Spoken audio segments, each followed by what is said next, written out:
Whether man-made or not, there are countless locations in our world that raise more questions than answers. From a crater that looks like it leads into the depths of hell, to the town that sends its residents to sleep, there's no shortage of head-scratching places on Earth. So without further ado, let's check out some places that shouldn't exist on our planet, but somehow still do.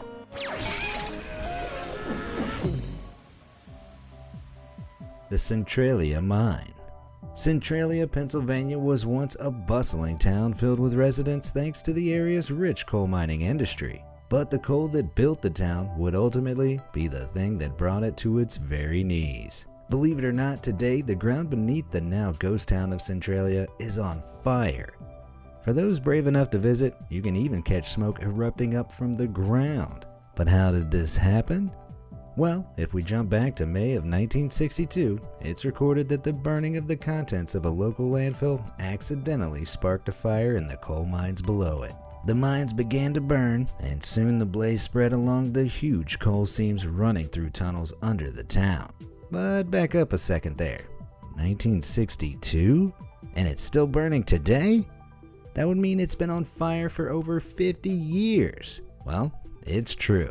As it turns out, the fire spread so far and became so intense that there was nothing the residents could do to put it out. As the years passed, the ground beneath the streets began to get hotter and hotter, even reaching 900 degrees Fahrenheit in some locations. By 1981, it was reported that even graves at the local cemetery had dropped into the fiery abyss, and smoke had begun pouring out from large sinkholes developing across the town. In 1992, the government bought the city out, and it has since been officially abandoned, apart from 7 remaining residents who refuse to leave to this day.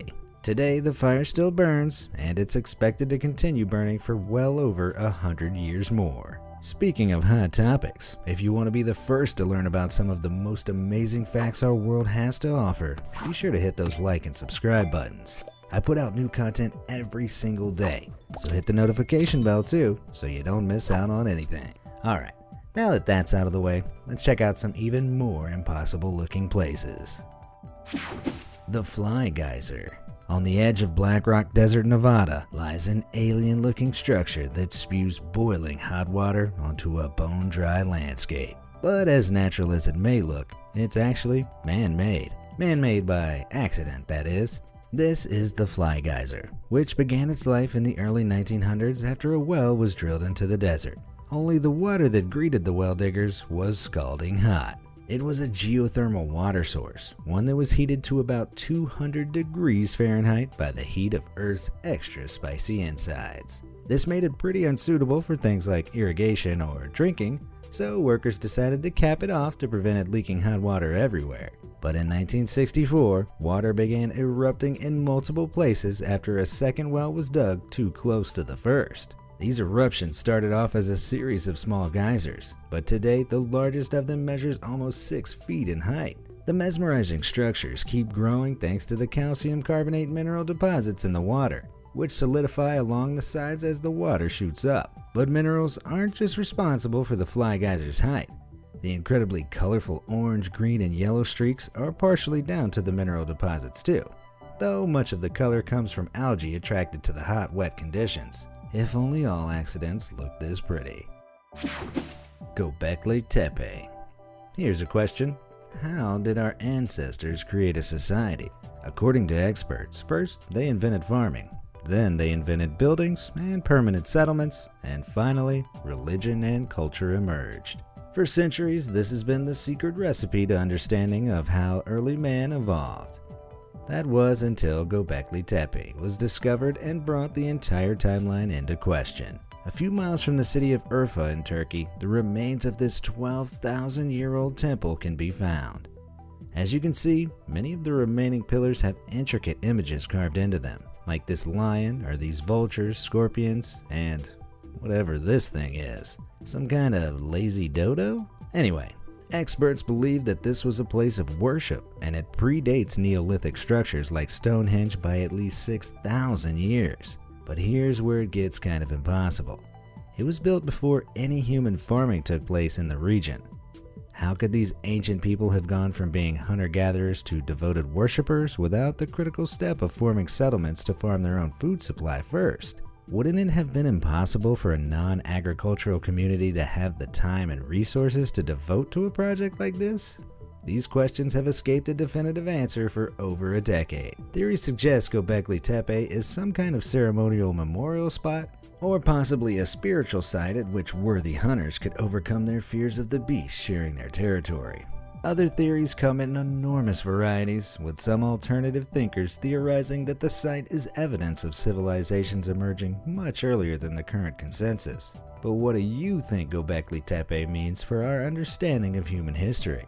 Let me know in the comments down below. The HESSDALEN Lights. When you see a mysterious ball of light in the sky, what's the first thing you think it is? A plane? A satellite? Maybe even aliens? With all those possibilities in mind, what do you think this might be? Fy fader! Jeg filmer det, jeg har det på tape! Jeg har det her! Og dame! That excited Norwegian chatter pointing out the strange lights in the sky was captured in HESSDALEN, Norway. But this isn't a one-off.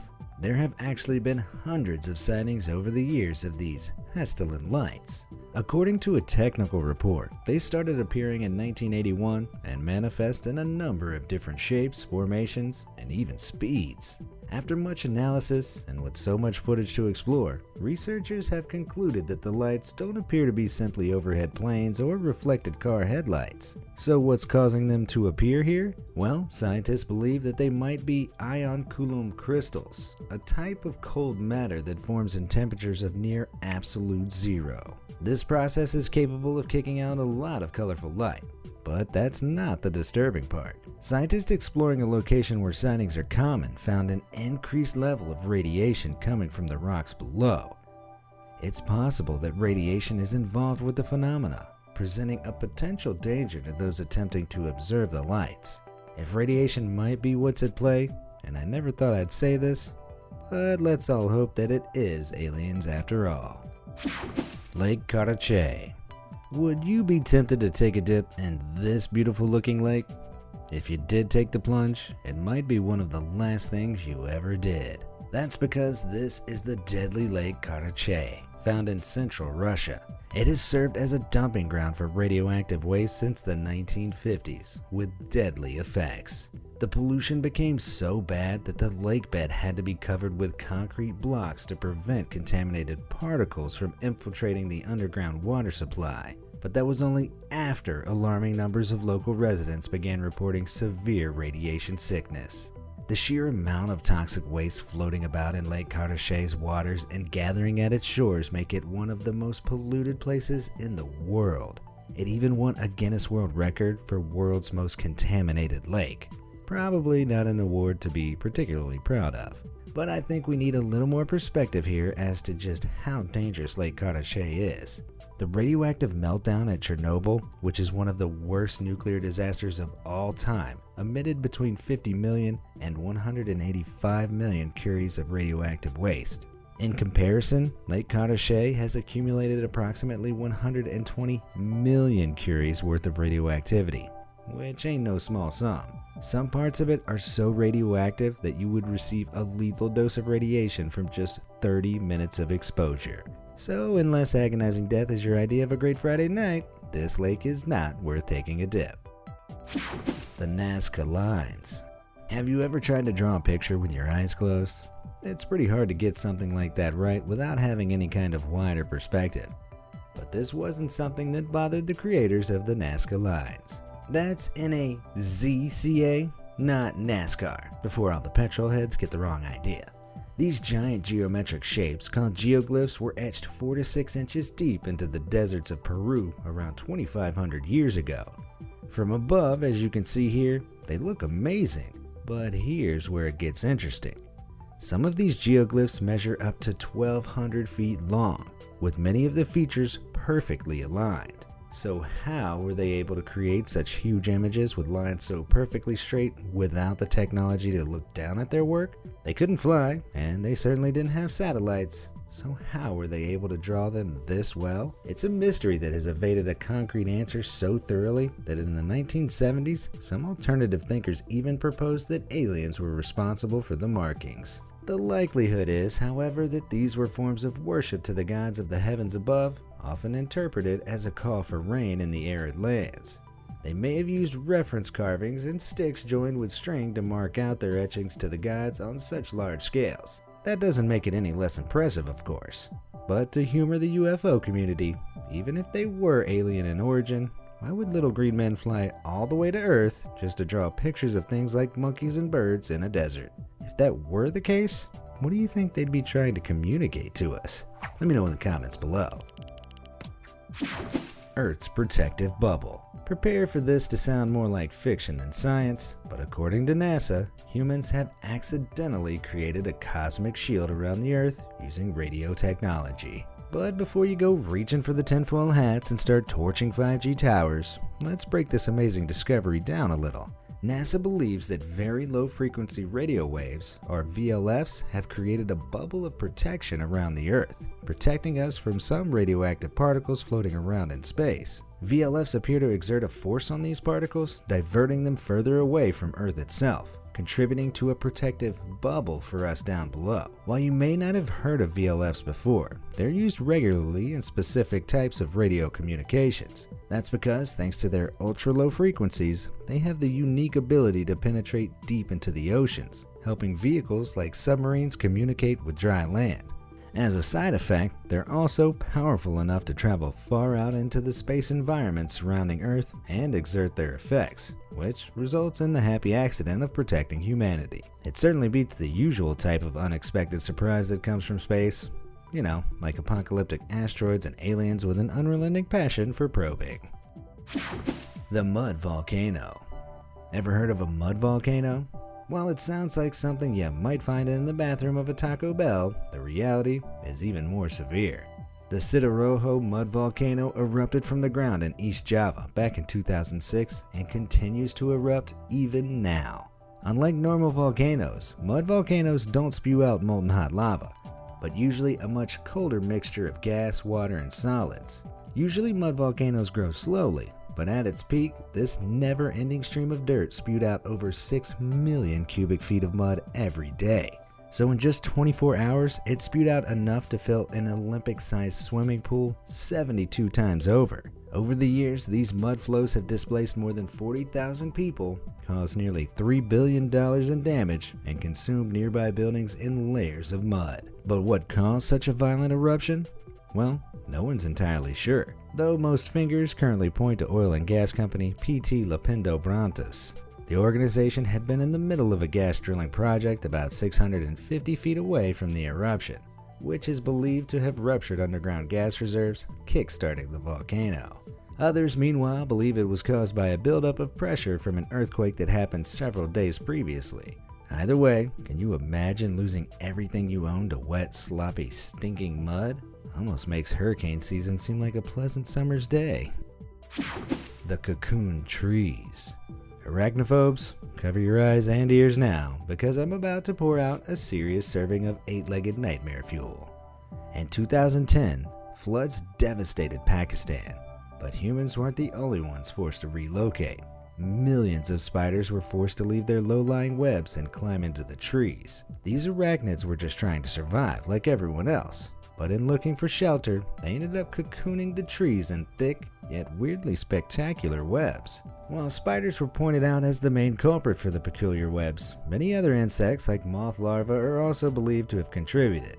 But Pakistan's not the only place where this cocooned conundrum has been observed. Australia, the land where just about everything can kill you, also saw a similar reaction from their nation's creepy crawlies during the 2012 floods in Wagga Wagga. See all that stuff blanketing the fields? That's not netting for protecting crops. It's all spider webs. These spiders from the Linyphiidae family are known for releasing strands of web into the wind to help them glide away when they're in danger or needing to relocate. Which means standing in that web-covered field could soon see you coated in an army of flying spiders seeking refuge. I think I'll stick to the mud volcano, thank you.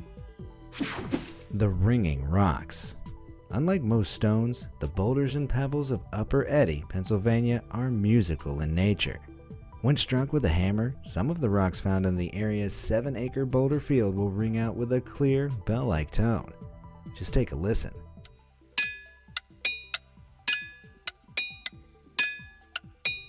Pretty weird, right?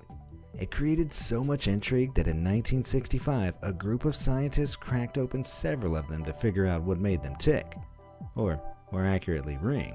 They discovered that all of the rocks were capable of the ringing noise, but some rang out at tones so low they couldn't be picked up by human hearing.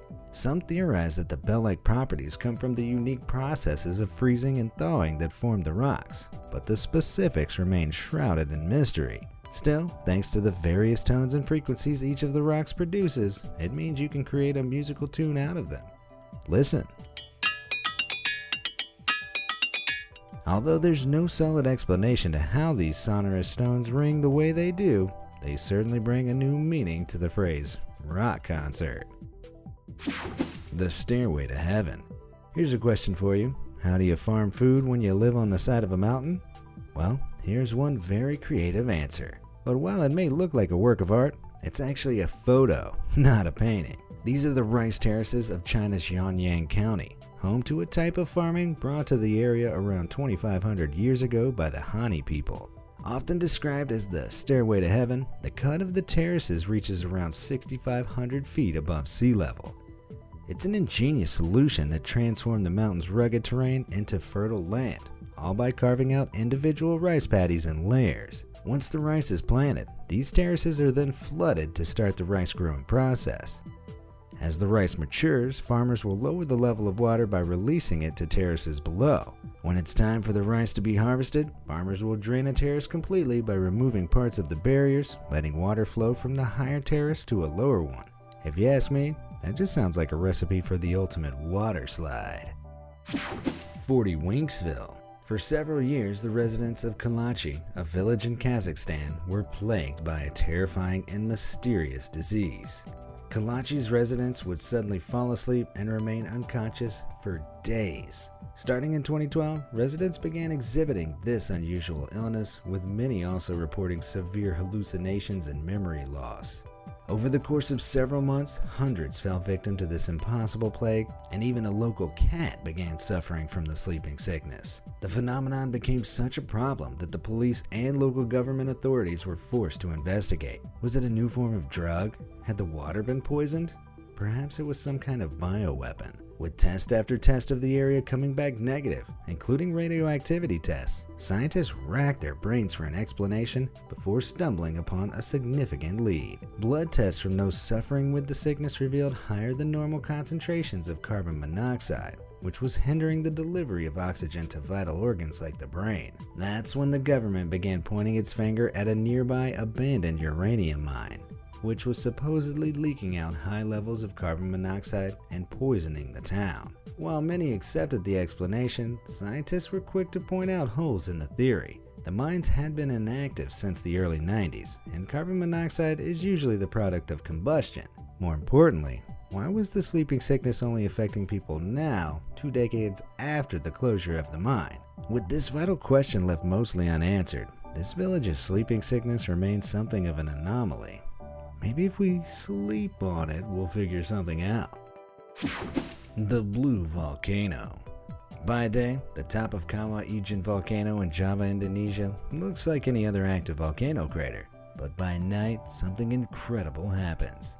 The mountain comes alive with blue flames, which are usually found at the summit 9,200 feet above sea level. Although it looks like blue lava is erupting from the peak, what's really going on is equally incredible. This enigmatic flame appears because the Kawah Ijen volcano has huge reserves of sulfur in gas, liquid, and solid form. As pockets of gas escape from cracks and vents in the volcano's sides, they come into contact with oxygen in the atmosphere and are set alight by the volcano's heat. Unlike most fuels, sulfur burns blue and at a low temperature, creating these incredible sights that burn constantly, but are only visible in darkness. Humans, as you might expect, have found a way to use this to their advantage. Sulfur deposits solidify into a yellowish-looking rock, a material which is relatively easy to gather, assuming you don't mind the toxic gas. So that they're not always working in the harsh sunlight, some miners will work by the eerie blue glow created by the fires at night. But those toxic gases I mentioned, which can emerge from the volcano's vents at hotter than 1,100 degrees Fahrenheit, make it one of the most hazardous mining operations in the world. Would you brave a trip to this volcano to see the blue fire? Let me know in the comments below. And while you're there, why not light my fire by clicking those like and subscribe buttons? It'll be your best decision of the past 10 minutes. Besides watching this video, that is. Hoover Dam defying gravity. There's one huge tourist attraction in Nevada that holds some damn unusual properties of its own. The Hoover Dam was built to help control and harness the power of the Colorado River and reaches a colossal 726 feet in height. That's more than double the height of the Statue of Liberty. But thanks to the unique construction of the canyon, it has a few incredibly cool side effects. Just take a look at this. That's right, the water from that bottle just flew up. So does Hoover Dam have secret anti-gravity technology in operation? Not quite. The funnel structure of the dam directs wind into a strong updraft that's powerful enough to blow the water upwards, making it look like the liquid is defying gravity. Quite a few people have recorded themselves testing out this incredible phenomenon and experiencing a fair bit of splashback in the process. Are you one of the few who have tried this? Did it make you feel like the Poseidon casually flexing at the gym of gods? Let me know in the comments below. Glass beaches. When you hear the name Glass Beach, you might think it comes from the waters being so still and calm that the ocean looks like glass. But on the coast of Fort Bragg, California, it's a bit more literal than that because the entire shoreline is made up of broken sea glass. With that in mind, you might want to put your shoes on before you go running into these waves. But how did something so wonderfully weird wash up in thousands of tiny pieces onto the shore? Well, the truth is a little less magical than it looks. The residents of Fort Bragg used to engage in sea dumping, throwing away everything from their old kitchen appliances to glass bottles and even old cars into the coastal waves.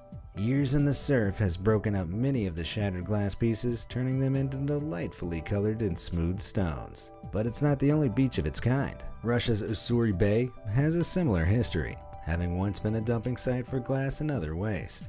But as you can see, the roll of the waves has done a stunning job of transforming all that rubbish into a glistening coastline of colors along the Vladivostok beaches. Now we just need to find a way to turn these kinds of dump sites into glimmering wonderlands. I think it'll probably take some work yet. The door to hell. Looking out over the barren desert of Turkmenistan, the last thing you'd expect to see is a massive, gaping crater filled with fire. And yet the fiery Dvarza crater, also known as the door to hell, is a very real nightmare that looks like it's been punched straight into the calm desert scenery. Is this really a gateway into the molten hot pits of hell? Fortunately, it's not. As you can see that it's only about 100 feet deep, but it does have an interesting backstory. Almost 50 years ago, back in 1971, it's believed that a Soviet drilling operation went horribly wrong and opened up the giant crater, measuring 225 feet wide. The Soviets were allegedly drilling for natural gas, a resource Turkmenistan is famous for, and the stream of gas being released from the newly formed pit presented serious issues. Terrified that a buildup of gas could poison the locals or even cause a huge explosion, they tried to burn it off. But what they weren't prepared for was the sheer amount of gas working its way through the ground and sustaining the burn long beyond expectations. With seemingly enormous gas reserves, the crater's expected burn time of a mere few weeks continues nearly 4 decades later. However, mysteriously, there are no official incident reports or records for the area dating back to the time the incident that sparked the phenomenon supposedly took place. So while those origins are widely accepted, there's no official story as to how this crater came to be. Maybe the devil really did just forget to close the door behind him. Would probably explain a lot of the stuff happening in 2020.